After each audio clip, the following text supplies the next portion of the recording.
Next on Worcester News tonight, another judge rules against the Trump administration's plan to end DACA. We have local reaction. Plus, Veterans Inc. volunteers are recognized for their more than 5,000 hours of community service.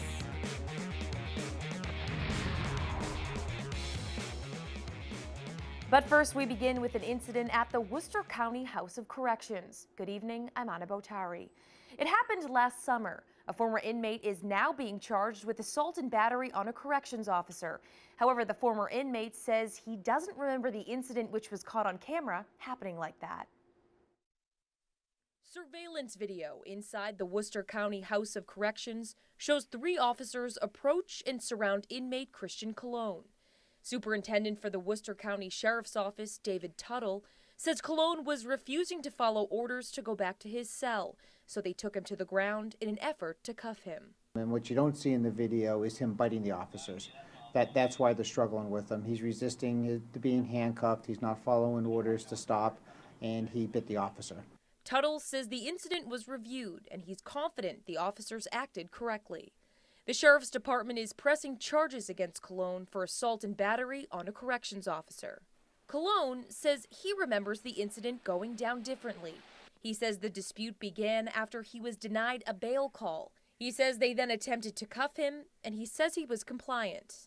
There's no such thing as me biting the officer. It's just them throwing me on the ground immediately, and then as soon as I hit the ground, there's nothing but elbows. And then after that was an a closed punch with a cuffs in his hands, and it was knee to the head. Says one of the officers still has a scar on his hand from the incident, and it's not the first time they've had problems with Colon. Colon tells us quite openly this was during his second stay at the jail. He released the video on social media because he says he was mistreated and not bite the officer. Both sides will be in court on Thursday. Another judge rules against the Trump administration's plan to end DACA. Tonight, we're hearing from a local immigration attorney on what Wednesday's ruling means. Our Cam Jandro joins us now live with those details. Cam? Anna, Randy Feldman has been an immigration attorney for 30 years. He says Dreamers, especially some here in Sunshine, Massachusetts, were really nervous when they heard DACA could be ended back in September. But he says today's news is good for the Dreamers. A federal judge rules Tuesday protections must stay in place for DACA, or the Deferred Action for Childhood Arrivals. What the court said is that for 90 days, I'm not going to do anything. No changes, but I'm going to give you 90 days to better spell out your rationale. The program allows children, often called Dreamers, who are illegally brought to the country, a 2-year period to avoid deportation and become eligible for a work permit.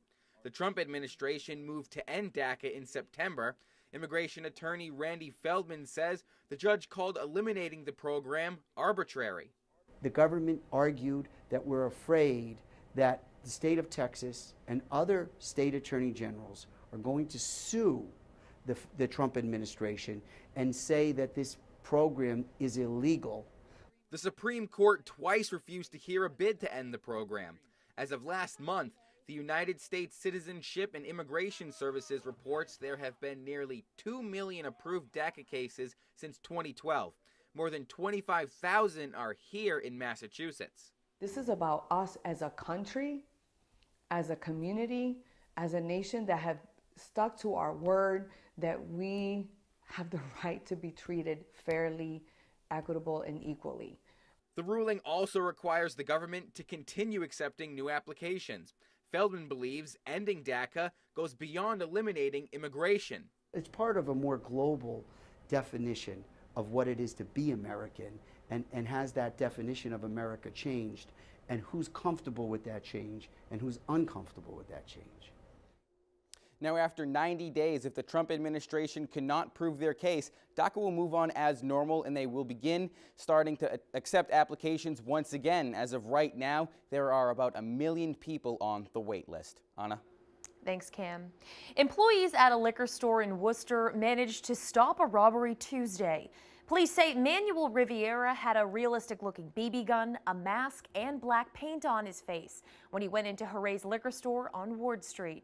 3 employees confronted him and managed to pin him down until police arrived. No one was seriously hurt in the struggle. A Worcester man is arrested after a short but destructive car chase near Shrewsbury Street.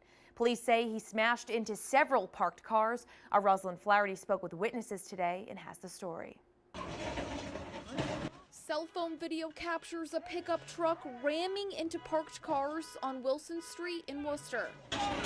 Sonny Callwood lives nearby and says he woke up to the commotion early Tuesday morning. I just heard a car smashing against a bunch of other cars. Worcester police say the 31-year-old suspect led them on a chase in the Shrewsbury Street area. The suspect hit several parked cars and a building. Officers attempted to stop him several times, but say he ignored them and kept going. Noticed that there were cops behind my vehicle, and there were cops at the beginning of the street and the end of the street blocked up. And just pretty much woke up the whole neighborhood, really. Police say a woman was sitting inside her car when the suspect hit her. She sustained non-life-threatening injuries to her neck and back. Police say officers were forced to jump out of the way as the suspect drove onto the sidewalk and accelerated. The incident ended right in front of Journey Oliveira's home. He took video from inside and says he couldn't believe what he saw. Over here is very be quiet, you know. There's never this is happening here. Rosalind Flaherty, Worcester News Tonight. Veterans Inc. holds a ceremony tonight thanking their volunteers for their more than 5,000 hours of community service over the past year. Dozens of volunteers were in attendance. Veterans Inc. supports close to 6,000 veterans a year with their programs and say they couldn't do it alone. 4 different awards were given out to volunteers who went above and beyond. However, the organization says it wasn't easy narrowing it down. It's really tough, you know. It's like, how do you pick the best among a group of all of whom are best?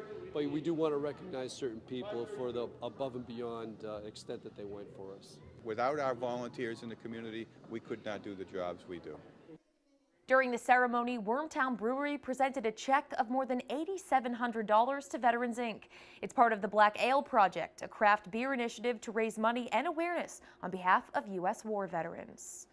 Alert neighbors and a report on Facebook how police catch 2 theft suspects.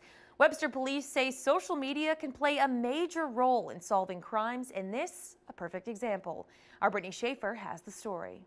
I think it's a great tool for law enforcement. A message on the Webster Police Department's Facebook page leads to the quick arrest of a 25-year-old suspect. Had we not gotten those phone calls or those tips, we might not have been able to not only arrest these people for a break in Webster, but we also believe we solved a break in Connecticut as well.